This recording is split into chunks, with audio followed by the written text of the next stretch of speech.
step to your left. This one, I like that. Okay. Okay, good. I'm a television producer for CUNY TV. I used to be afraid of dying when I first got the diagnosis of breast cancer. Breast cancer has always frightened me. When I was growing up, almost everyone I knew that got it actually died from it. I was more than fearful. I was really phobic about cancer, and specifically breast cancer. I thought I was protected from it because it was not in my family, and I was, did everything according to what the magazines and books said. And I had my annual mammogram, so I really felt that I was really protected. I really wanted to stay as far away from the pink ribbon as I could. Last June, I had my regular annual mammogram, and truthfully, I was going to postpone it. I really thought, look, what's the big deal if I postpone it? I'm not in the group that's going to get breast cancer. But luckily, I said to myself, if I postpone it, it's going to be several months after that. And I went in, and they found something. I had to go back for another mammogram, and then they said biopsy, which is very frightening, and they did a biopsy. And then you get the phone call that, every woman is most afraid of getting. I was really scared out of my mind. I was really afraid of dying. I realized I really needed to learn more about what was happening to me. It began a whole process for me, a whole journey for me. But I learned I was not alone.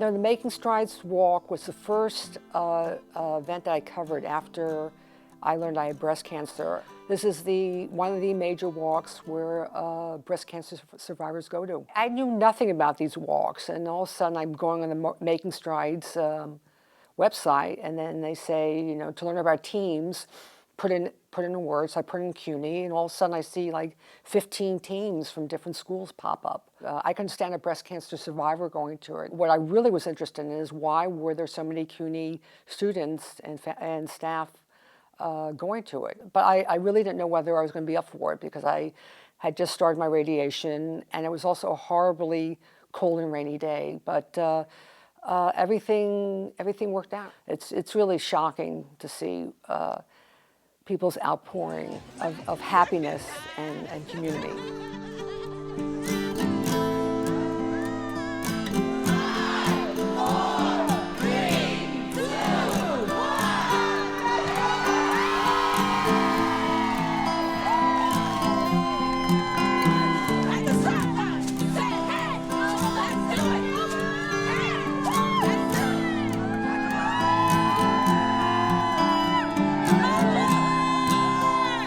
Some of us here today feel a special connection to this. Some of us have, family members that are survivors of breast cancer, other types of cancer. I have a friend actually whose mother is going through breast cancer right now. She's having the chemotherapy, and it's when I see my friend cry, like that made me want to go here even more. The reason I'm walking today is really because this is the first year we're walking without Barbara, and so this is very significant for us this year. When I first met her, I had no idea she had breast cancer because she was always happy and she always walked about strong. And so it's kind of rainy today, it's damp, it's dreary, but Barbara would never complain. If she left anything, she left an example. We have so many different organizations involved, our corporates, our universities like CUNY, our government offices, our hospitals, our health related, and they're the leaders. We look for people who are interested in the issue of breast cancer, and in turn, those people in places like CUNY, they get together with their colleagues, they bring their family, their friends, and they're all committed to the fight against breast cancer, and they are coming out and they're supporting the American Cancer Society, and we thank them so much for that. I think we've had at least 15 to 16 schools here, from the community colleges to senior colleges all over. I met Carl Aylman, the Director of Student Affairs at Baruch College, who's been involved in the past 15 Making Strides walks, and Wilhelmina Obatola Grant, a Hunter alumnus and a breast cancer survivor. And I really want to learn more about their personal journeys. I really want to see what I can learn from it. I'm Wilhelmina Obatola Grant. I'm a visual artist. I do mixed media assemblage art, and I use found objects to do that. I was a picture of health. I was exercising, eating well. I was really a health nut, and I didn't think that I would be a candidate for breast cancer. But when I was 37, I was very active in karate. I took karate classes 3 times a week. And when I was sparring one night, I got hit on the breast, and it wasn't a regular punch like I would usually feel, because it just was such a sharp pain, and it didn't go away after that. And for a month, I kept having throbbing pains. So I went to a clinic to see what was causing the pain, and I was told it was probably just a cyst. And since I didn't have a family history of breast cancer, since I was an African American woman, since I was young, I was under 40, and since it was a painful lump, that it couldn't be cancer. And I was in so much pain, I went to another place because I said, even if it's not cancer, I didn't think it was cancer, but even if it's not, it's something, and I want to stop hurting. So I went to another location, and they did a mammogram, which the other place refused me because I was under 40.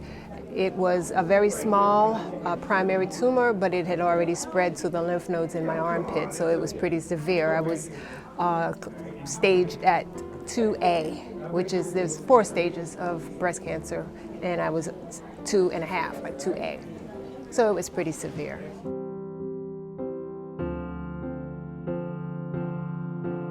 The second time on that left side where I had the lumpectomy, my annual mammogram showed something that was a little suspicious. So they did a biopsy, and I had the very beginning of another breast cancer, but it was stage 0, which is when you want to find it, before it has spread anywhere. And so I had a mastectomy because it was the same breast, and they were going to do another procedure, and I had very, very small breasts. So I decided to go ahead and have a mastectomy without reconstruction and without any of those other procedures.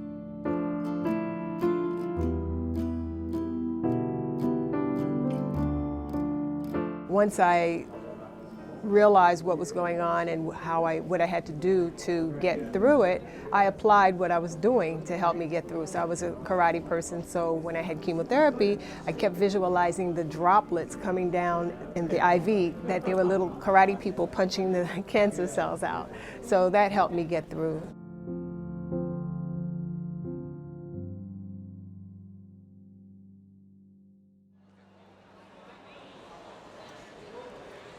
I'm Carl Aylman. I'm Director of Student Life here at Baruch College, and I've been at Baruch for 32 years. When cancer affects the family, I think it affects everybody in the family. I don't think it's just the patient that's involved, whether it's male or female involved. I think it affects everybody. So the one thought that went through my head was, gee, I don't want to lose my wife. I love her, and I don't want to see what life's going to be like without her.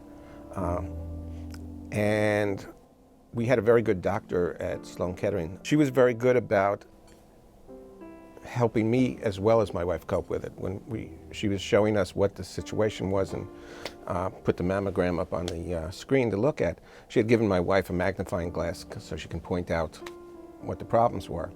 And then when she was finished explaining it to my wife, she took the magnifying glass, gave it to me, and did the exact same thing to me.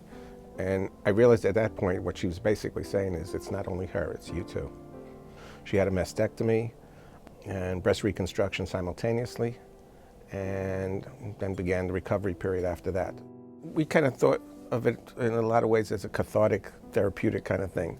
You know, if life gives you lemons, make lemonade out of it, was sort of our kind of attitude. I believe that it was because of a routine mammogram, early detection, and treatment by a superb doctor that I stand here today, a 15-year breast cancer survivor, and I am well and fighting back.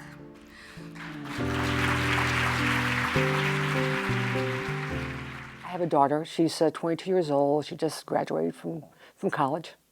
I talked to my network of friends who told me what they talked to their daughters about, and I learned also to ask my breast surgeon, what I should say. So I learned what to say, all these things I should be saying to her, and it went well. It sounds like it sounds funny that it went well, but it did go well when I did talk to her about it. I mean, I am lucky. I was in the earliest stages of breast cancer, so I could tell her the good story. I don't know what would have happened if I had stage 4. I mean, I think that would have been a lot different. I think the biggest strength I had was really coming from my husband. He was so supportive and there for me. He was there with all my crazy fears and that I went through. So I'm very, very lucky that I had him, that he was very supportive of what I was going through. You know, this is really the first time I came so directly close to cancer, and before it was a scary word and all kinds of terrifying images, but now it really became a situation where I was directly involved, and someone I love very much was directly involved, and that really changed things. The fear factor went way up initially, and then I think the relief as we began to see that there were treatment options, that we had caught the disease early, that there were many things that could be done to both stop the disease now and to prevent it from reoccurring or spreading.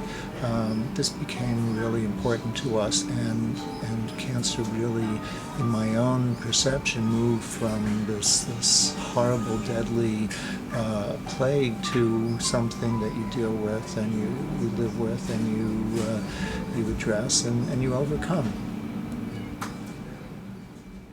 I went to see my gynecologist once a year, where the doctor does a breast examination, and I went for my routine mammogram, but I wouldn't do anything else. I mean, I would never do breast self-examinations. I really didn't go that next step, and I should have gone that next step, but I did not. Truthfully, I thought that with having breast cancer and being checked so much, I thought at this point I wouldn't have to do any more breast self-examination, but guess what? My doctor says I still have to do it. So it's something that everyone has to do. But to my surprise, self-breast examination workshops are happening on CUNY campuses, and they are actually saving the lives of many young women. And I wish I had something like that. Women who do regular self-breast exams find lumps this size. Women who don't do self-breast exams at all, this is the size lump that gets found. Today we're providing information about breast cancer awareness, how to detect breast cancer, and there's actually a registered nurse giving breast cancer exams. I think it's something that you can't exchange for your life, so I wanted to be a part of that. At my station, we have this accordion of pictures to show visuals of how to do the breast self-exam. And then if they have time, they can sit for the video as well, which is a more in-depth look at the actual procedure and different methods of doing it. This was great. I just came by and I saw the whole breast cancer thing and I got really interested in. I've never have had any examination of myself, and this was kind of like a wake-up call. This is the hands-on table, and at this table we're actually giving the students a chance to feel 2 different breasts, one where they can see lumps, one where they can't. You have to try and do small spaces and multiple circles at different levels of pressure. And a chance to actually feel a breast that tells them where the lumps are, but feels more like a realistic human breast. You feel that one at the bottom, right? It's a larger lump. It's almost grape-sized. I have a 28-year-old cousin who survived breast cancer, and so that just showed me that it doesn't matter if you are older, you can be younger as well and still be at risk for getting breast cancer. So this was very important. Learning that, seeing that, that was the difference for me. Why we do this with the young students is because we want to teach them from this age that they should be savvy consumers of healthcare, and sometimes being a savvy consumer of healthcare is self-care. So they need to know some of the things that they could be doing that is free and of no cost to them, but will sometimes save their life. I had an instance where I was a few years ago. I found a lump, or the doctor found a lump on my breast. I wasn't aware of this because I didn't know how to examine myself. Everything turned out fine, but overall I should have known. Now I do. Now I can examine myself monthly, like they told me, once a month after your period, and I'm more informed. I feel confident now about being a woman and just, breast cancer awareness. I basically went from being totally phobic about reading anything that had to do with cancer to really immersing myself in the topic. I think the most important thing I had to learn was that most women do not die of breast cancer, which is totally different than what I grew up with. And that scientific advances are being done every day. In fact, if I had gotten DCIS 15 years ago, the standard care of treatment would have been a mastectomy. And now it's lumpectomy, and that's a huge difference. So things are happening all the time in breast cancer research. I discovered that many CUNY campuses were doing breast cancer research from many different disciplines. Physics scientists from City College have teamed up with Memorial Sloan Kettering Cancer Center to see if they can diagnose breast cancer using near-infrared light instead of mammograms and biopsies. Environmental science researchers at the College of Staten Island are solving the mystery of why Staten Island has the highest rate of breast cancer mortality in the city. A psychology professor at the Graduate Center is studying how breast cancer survivors cope with their fears of reoccurrence. And at Hunter College, Professor Jill Barganetti is one of the top breast cancer researchers in the country for her work in the molecular genetics of breast cancer. And I really wanted to understand breast cancer from her perspective. Well, one of the things that I'm thinking about very carefully is how we can make better drugs, how we can make more targeted therapeutics. Presently, most of the therapeutics out there are drugs that damage the DNA. This is why people lose their hair. So if we find treatments that are more directed and more targeted to just the cancer and not hitting all the rest of the cells in the body, perhaps we can get rid of all these awful side effects during the treatment, but in addition get rid of the illnesses that occur 10, 20 years down the road. Yes, we can treat people so that after they have treatment, they're the same person they were before they had the cancer.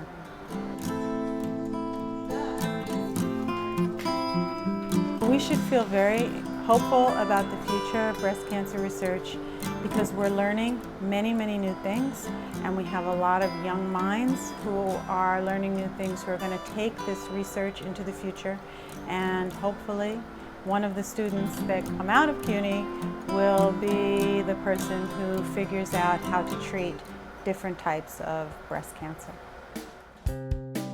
I'm basically over the worst of the treatment, and now I'm on medication for the next 5 years, but I'm doing well with that. I almost feel like I'm on the other side of it. I felt like I was sent to the planet of cancer, and now I feel like I'm being sent back to Earth.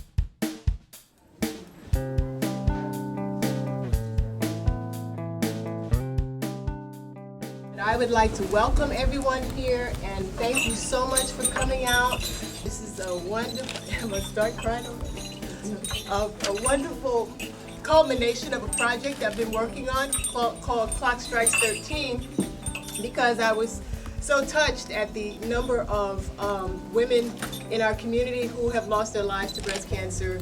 I'm a 2-time survivor. It was detected early, and I want to promote early detection in the community by starting to spread awareness and education, and this is the best way that I know how to do it.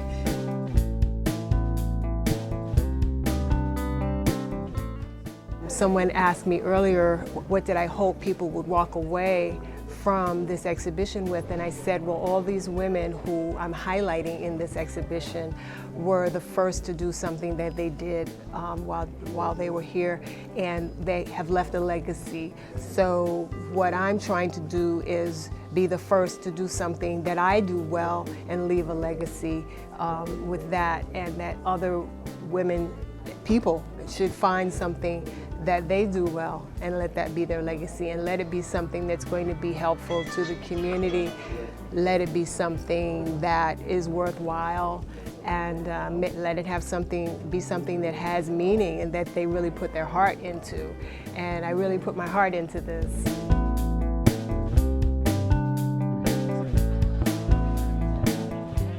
I relay for my wife, in support of my wife, Ann. I relay in support of my Baruch colleagues who have fought cancer. I relay in memory of my mother-in-law, Gertie, and our good friend, Sharon. I am Carl Aylman, Director of Student Life here at Baruch College, and welcome to our 6th annual American Cancer Relay for Life of CUNY Manhattan. Thank you for coming. You couldn't control the destiny of what was going to happen. Those are the cards that were dealt, but then how you react to it is the only thing we really can control. So I think what my wife and I kind of decided to do was, let's take an active step in doing something. Whatever little thing we can do helped. And you know, it started out in little efforts of just fundraising on our own, being participants and making strides, to starting to form teams that we started doing here at the college to participate in making strides over the years. And then the opportunity came to bring this program straight to the college and do it right on the college campus, and somehow I said, this has got to be what we do next. When I'm doing the survivor walk, a lot of things go through my mind. Certainly, having people clap for me, it's very emotional. I even felt tears welling up a bit. I mean, these are people that I don't know. It also makes me feel very proud that I'm out here doing this, and I do it so that people can see survivors. When people are diagnosed with cancer, a lot of people feel that there's no hope, and that's what I want to convey to them, a feeling of hope, and that I am here 15 years later. And I do it with gratitude because I am here 15 years later, and it's a way for me to give back, and again to provide hope for people who find themselves in the same situation.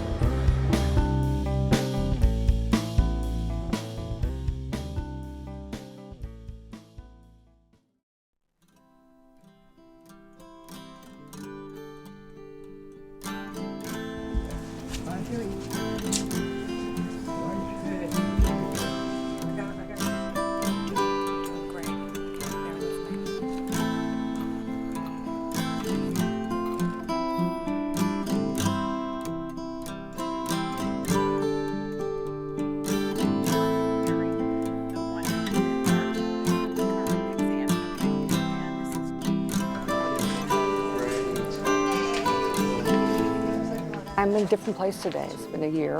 I just got my checkup, and I am cancer-free. That doesn't mean that I'm cancer-free for the rest of my life, but chances are that it's looking good. And the biggest thing is I'm no longer afraid. And that's a huge difference, because I think my fears pervade not just cancer, but other things in life. And I really feel okay, and I think I'm really even better than I was before.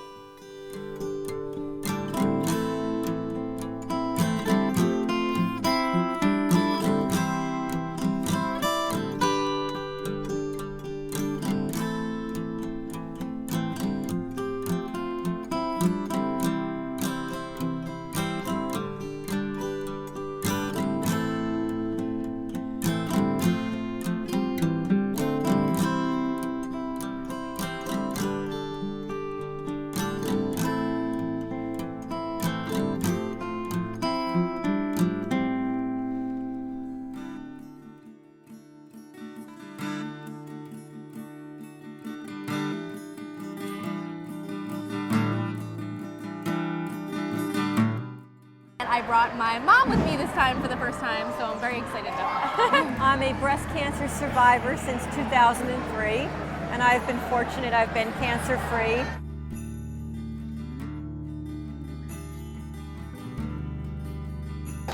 Thank you. Congrats. Yeah, thanks so much. Really. You guys show it to your mom.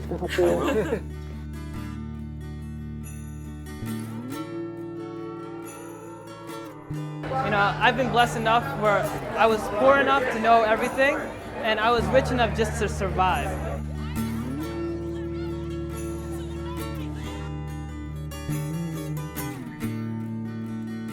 Survivor! 24 years! Four for me!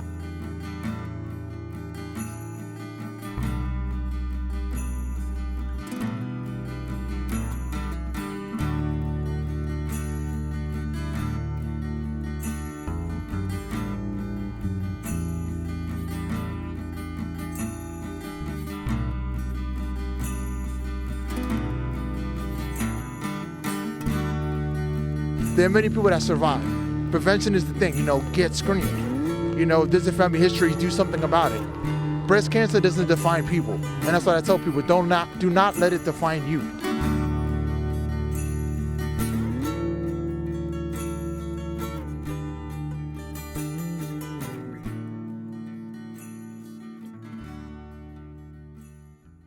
Thank you. Maybe we'll save a few lives. Yes. Yes. Let's hope so. You've just watched the Study with the Best documentary, I'm Not Alone.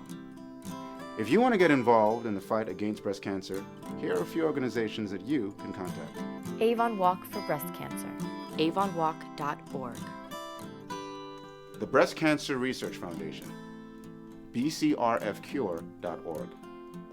Making Strides Against Breast Cancer from the American Cancer Society, cancer.org/strides online. Susan G. Komen for the Cure, komen.org. Remember, by getting involved, You can make a difference.